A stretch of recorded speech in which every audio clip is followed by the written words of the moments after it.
यावान् वा अयमाकाशस्तावानेषु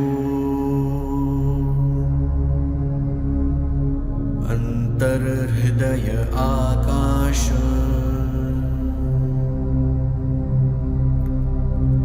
उभे अस्मिन् या वा पृथिवी अन्तरेव समाहिते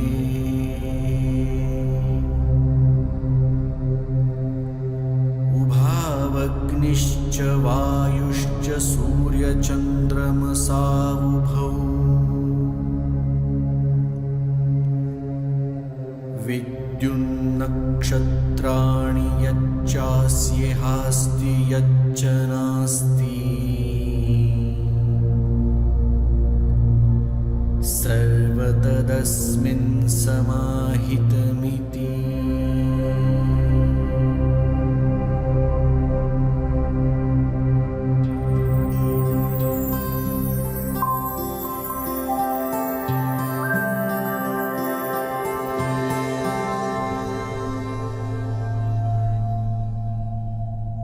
This space is the very evidence of our existence. It exists beyond the apparent paradoxes and simultaneously lives in both. It can be all-pervasive, vyapta, and subtle, sukshma at the same time, inclusive, samavishta, as well as detached or alipta. It takes on various forms, akar, while being formless, nirakar. Though attributeless, nirgun, it embodies countless qualitative saguna attributes.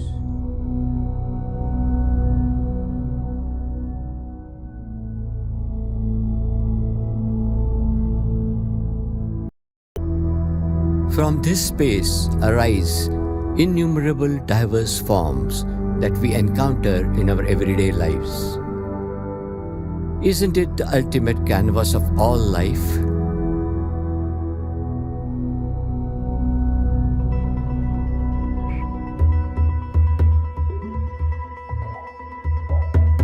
As the Chinese saying goes, clay forms pots, but the space within creates the essence of the pot.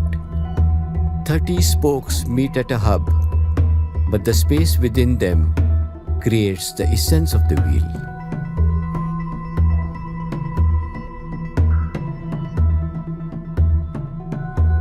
Walls with windows, doors, and roof make the house, but the space within them creates the essence of the house.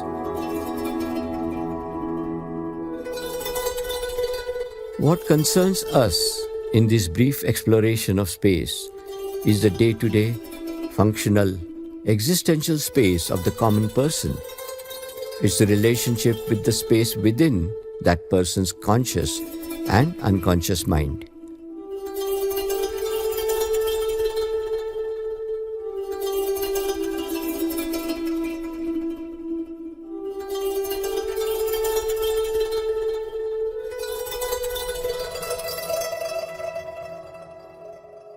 Bhutakash, the measurable, tangible outer space of physical action, and Chitakash, the immeasurable, intangible inner space within our mind.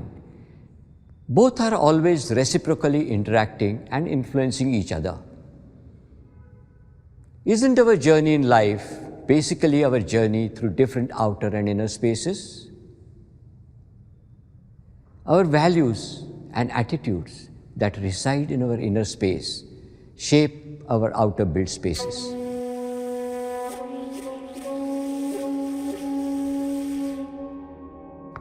Like our earlier attitudes of sanctity and respect towards water shape these spaces.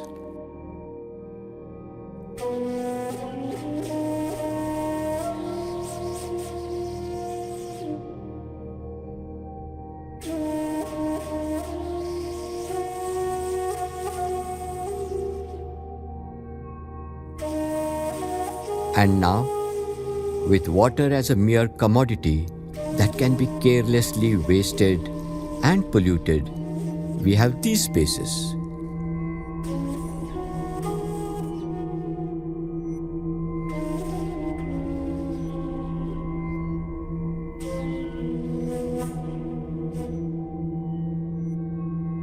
Our food storage spaces, when food was considered sacred and as a gift from God.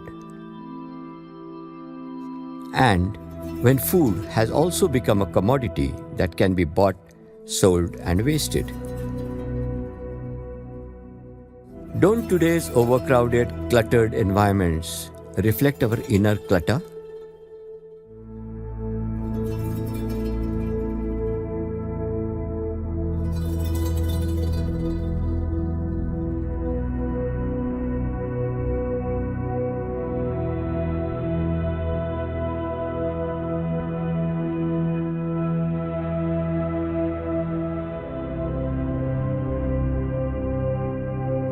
Aren't these gaudy, gimmicky, commercial environments expressions of a greedy and consumerist inner space?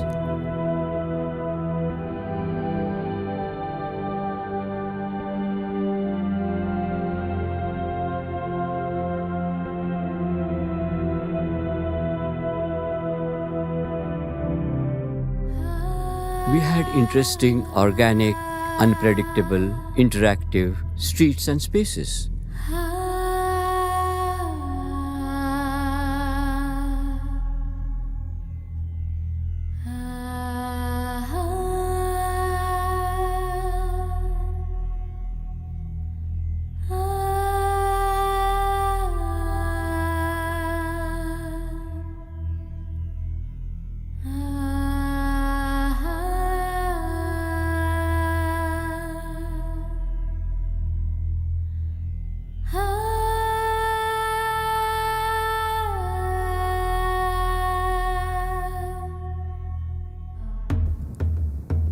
They have now become so monotonously boring, repetitive, secured, and predictable.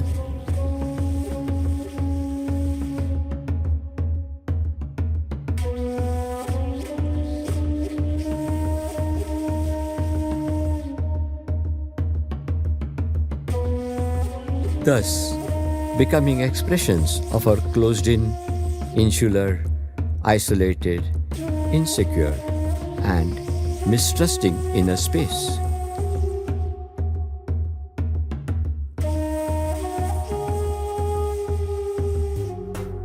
Haven't our changing attitudes also changed our urban landmarks?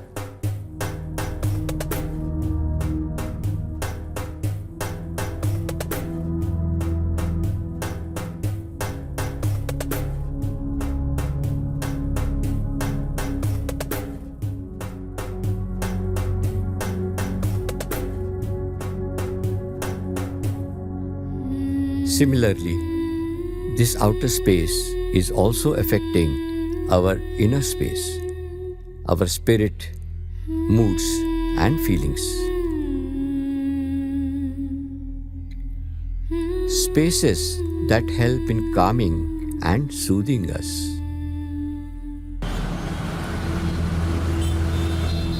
Spaces that are making us irritable, impatient, anxious, and tense.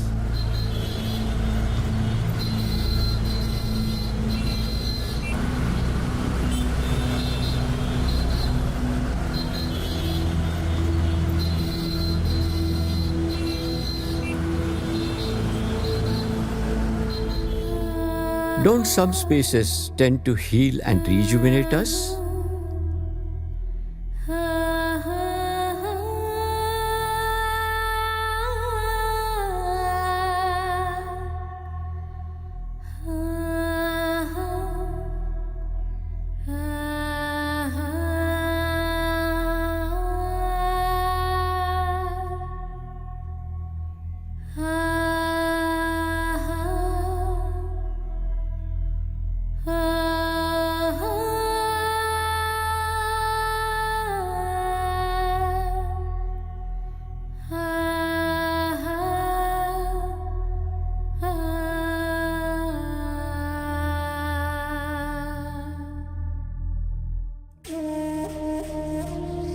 whereas some spaces make us depressed, sick, and exhausted.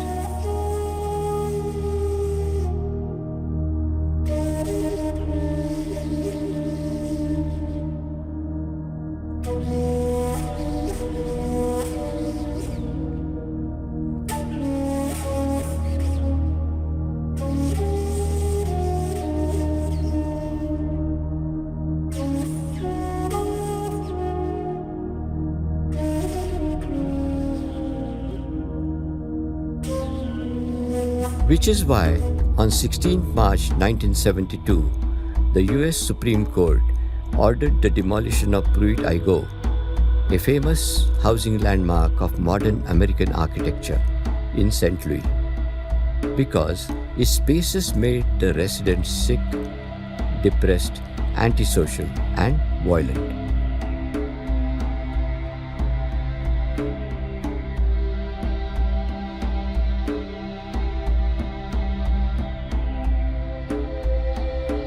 Then, what could be the salient physical and psychological factors that lend these peculiar positive and negative qualities to our daily spaces? Multiple, tangible, intangible, intermeshed, interwoven factors, all synergizing to create that ultimate holistic experience of space. Different shapes and forms create different spatial experiences.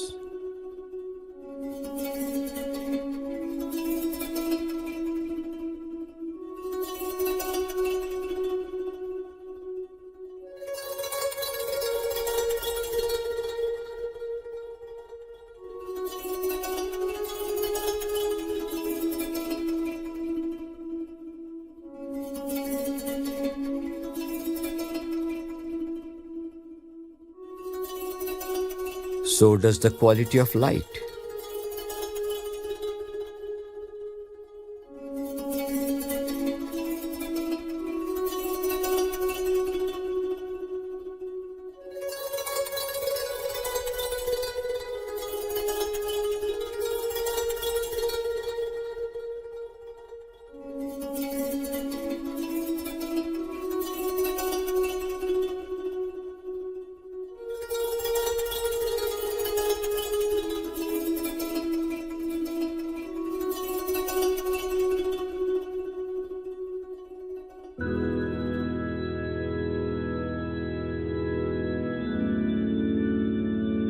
The quality of sound too adds a new dimension to the same space.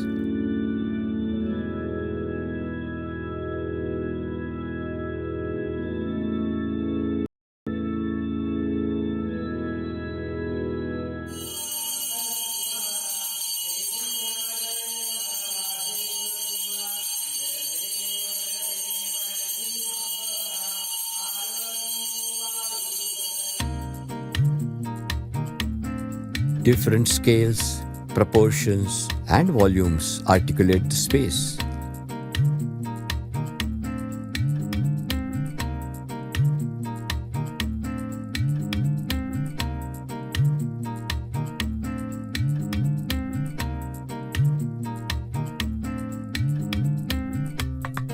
The space changes when the width changes.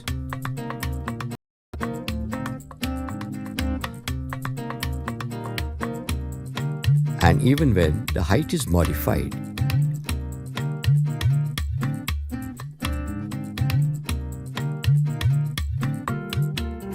Wouldn't varying the degree of opacity and transparency change the spirit of the same space?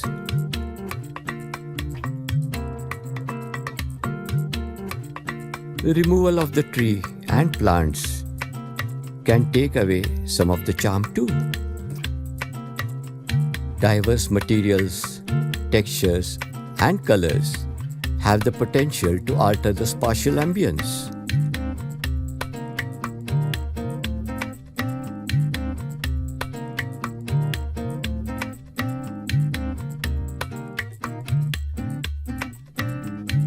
Spaces created with indigenous materials display a natural, organic warmth.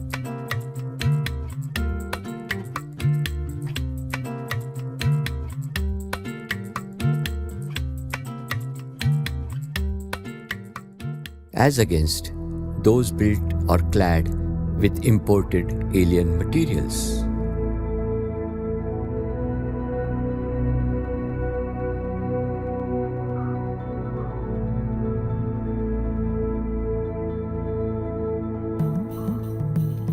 Different materials and their structural spanning systems influence the quality of space too.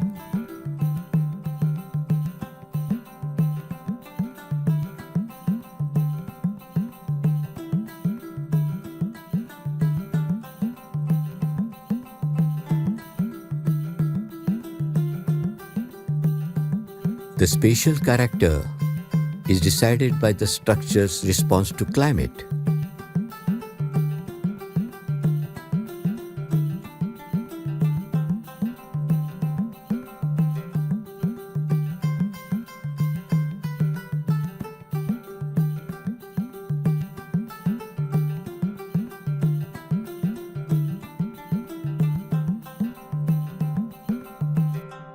Even different socio-cultural perceptions and behavior will create different organizational patterns and varied types of spaces.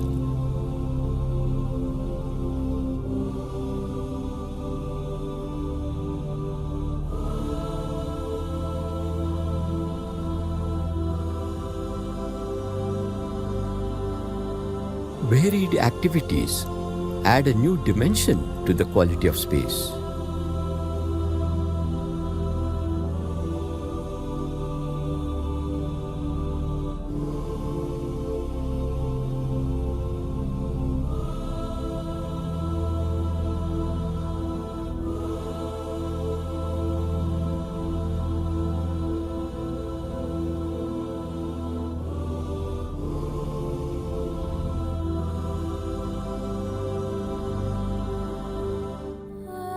Diverse spaces are created in response to diverse religious beliefs.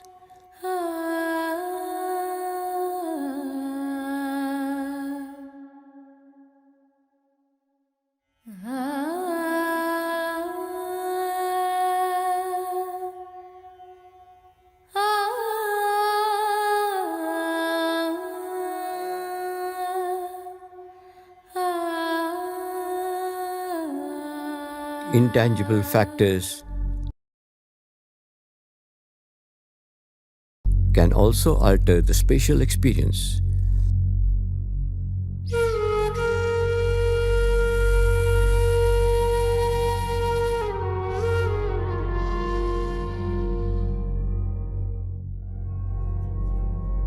Each person's unique mental state can decide on the spatial experience. Beautiful space ignored by the irritated mind.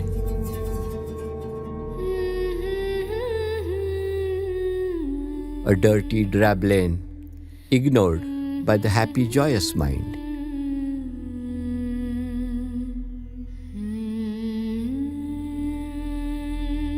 Movement enables the intriguing unfolding of spaces.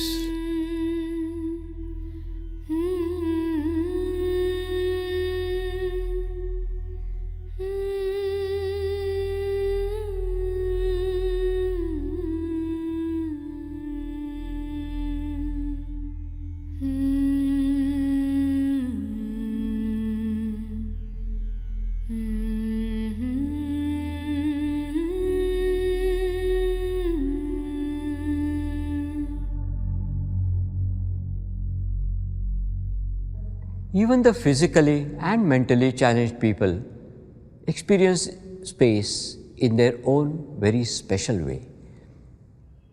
All these factors and many more lend that unique character to each space.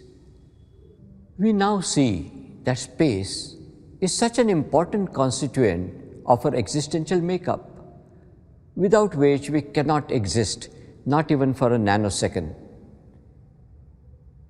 When an improved quality of our outer space can help in improving the quality of our lives, Why are we so insensitive to it and take it for granted?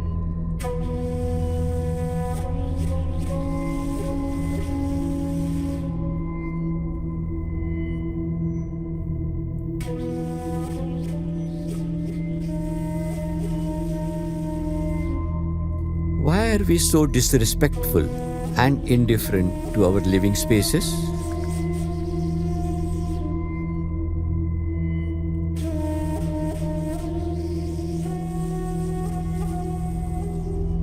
Can we bring about that sense of order, harmony, and beauty in our spaces and in our lives? Why do we take pride in living in spaces that are so commercial, cluttered, vulgarly conspicuous, overconsumptive, expensive, and non-sustainable? Can we live in spaces that are simple, uncluttered, dignified, and sustainable?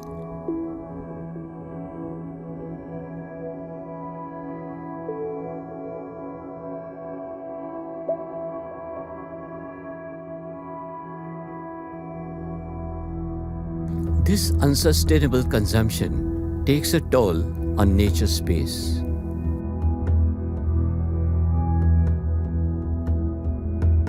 Leading to climate change with erratic floods, hurricanes, and melting snow caps.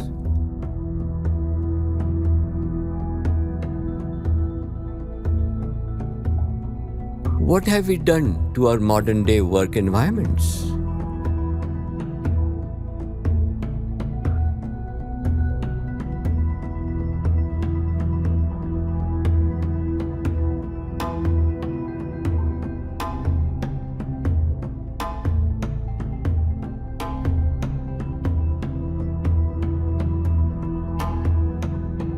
Can we not infuse some nature, beauty, and joy in them?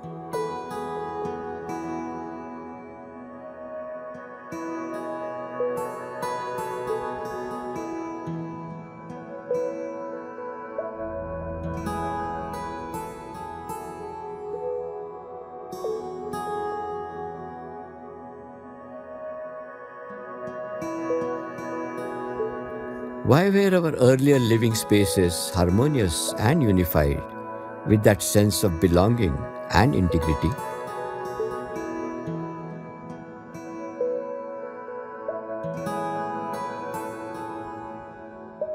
Why have they become so incongruous and fragmented with that sense of alienation?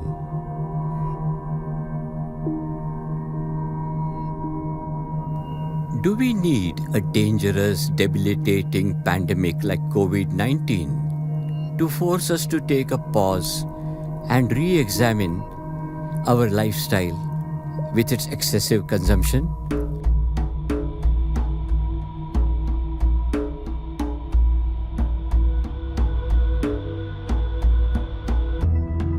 Isn't our personal space being encroached upon?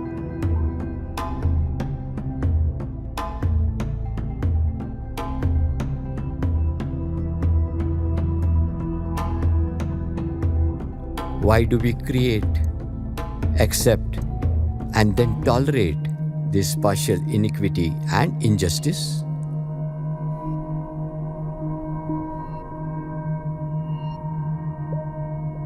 Why do we divide?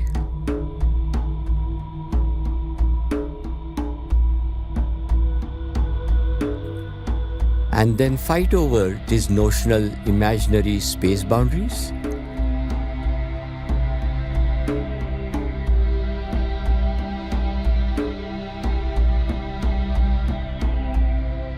Can our true understanding of space help us to unify rather than divide?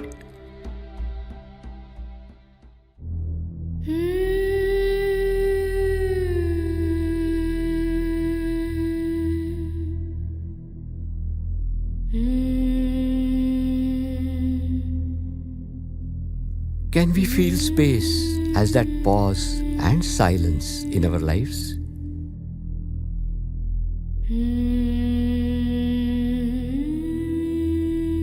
Can living as an inseparable part of this unified space inspire empathy in us?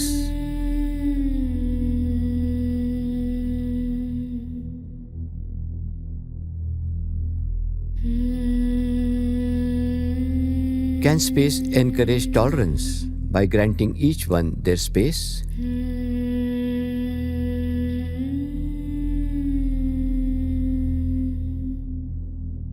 How can we create that space within and without, which could translate into greater harmony, compassion, and joy in our lives?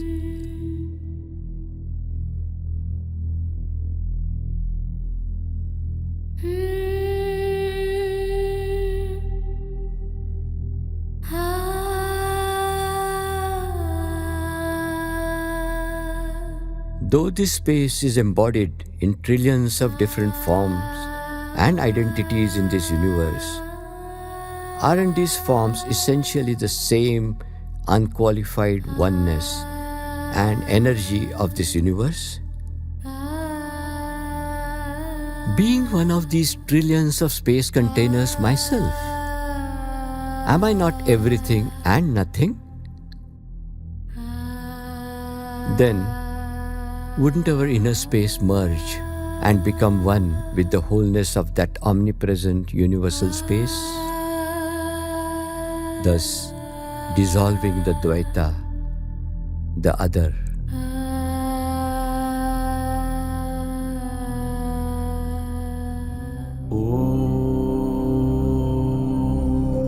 Purnamadah Purnamidam Purnat Purnamudachyate Purnasya Purnamadaya Purnamevavasishyate.